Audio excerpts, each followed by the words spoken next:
Fatal Attraction by Matt McBride. The newly appointed governor of the planet V2 turned to his aide sitting across the aisle. "Tell Commander Bone to disembark the troopers as soon as we land and parade them next to the landing pad. I want to address them personally about the importance of quelling this rebellion without delay. I will not countenance any further disruption of the mining operations." "Yes, sir. I'll pass that on right away." The previous governor was far too lenient with these people, but they'll soon find out who the authority is in this sector of the solar system. The governor's aide had no doubts about that. His superior, together with Bone's battalion of elite troops, was hated and feared throughout the colonized planets. Numal Track, Vituan spaceport maintenance worker number 474, showed his security pass to the bored Earth man guarding the door of Power Generation Facility 6, and was waved through. He made his way down several flights of stairs to the main distribution unit, and was relieved to find no other workers present. Numal quickly unfolded a hand-drawn wiring diagram, and checked the numbers on the electrical cabinets, until he found the one he wanted. He opened a panel on the cabinet, and studied the heavy-duty power cables inside. Then he took out a screwdriver and a pair of wire cutters, and began making some adjustments to the circuitry. On board the governor's transporter, the captain checked the craft's telemetry, then told his co-pilot to make the landing announcement. The huge space cruiser had made the trip from Earth to V2 in a little over 30 hours, thanks to the latest diametric drive. The Coolidge tubes in the drive used planetary gravitational fields to accelerate the craft close to light speed, and now the polarity of the same tubes would be reversed for deceleration. The landing area at the spaceport was a Ferris field, a huge electromagnet far more powerful than the planet's gravity. The magnetic field was designed to repel the space cruiser in order to slow its motion, and enable a cushioned landing. The governor handed his empty brandy glass to a steward, and fastened his seat restraint, impatient to begin his latest assignment. He smiled to himself, wondering how many rebels he would need to execute to bring the rest into line.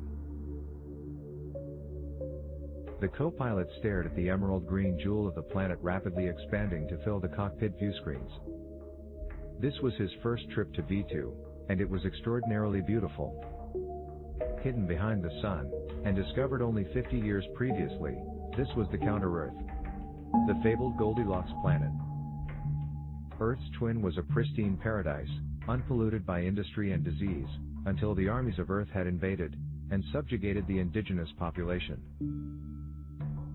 They had never known war, and possessed no weapons, so offered no resistance. But, as V2 was systematically plundered, opposition had grown, and acts of sabotage were becoming more and more frequent.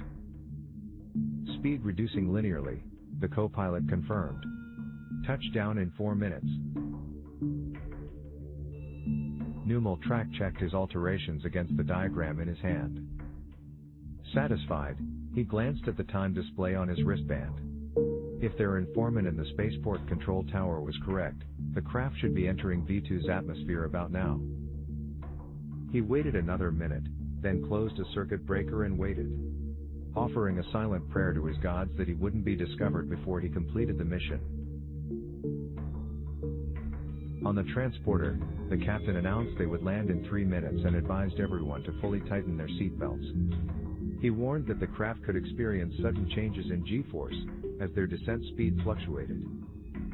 The co-pilot studied his multifunction display with a worried look on his face. "Captain, our approach speed is not reducing. Relax. The system adjusts our velocity to the optimum for a smooth touchdown. But our speed now seems to be increasing." The captain frowned at the instruments in front of him, and switched one of the outside view screens to ground view. The space cruiser was pancaking towards the landing zone, allowing the ceramic coating on the underbelly to deflect the fiery heat of atmospheric friction. He could already make out the metallic sheen of the Ferris field, but, according to the instruments, they were approaching at an abnormally high velocity. "Engage the diametric drive," "Abort the landing," he instructed. No effect, his co-pilot yelled. "We're being pulled down." Numel was deep underground, and a kilometer from the Ferris field, but he still felt the impact. Seconds later he heard the muffled sound of an explosion. Exhilaration surged through his veins, as he realized the plan had worked perfectly. With shaking hands he began changing the wiring back to its original state. With luck, no one outside his small group of dissidents would ever know what had caused the accident. He could hardly believe it himself, that simply reversing the current to the Ferris field would also reverse its electromagnetic polarity. The space cruiser had been attracted instead of repelled, and the rebels had gained their first major victory.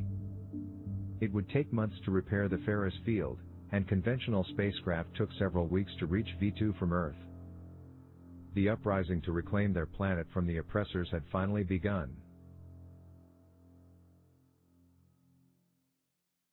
You can read about the discovery of the planet V2, and its history, in Supernal, by Matt McBride. Available to read, completely free, on Wattpad.com.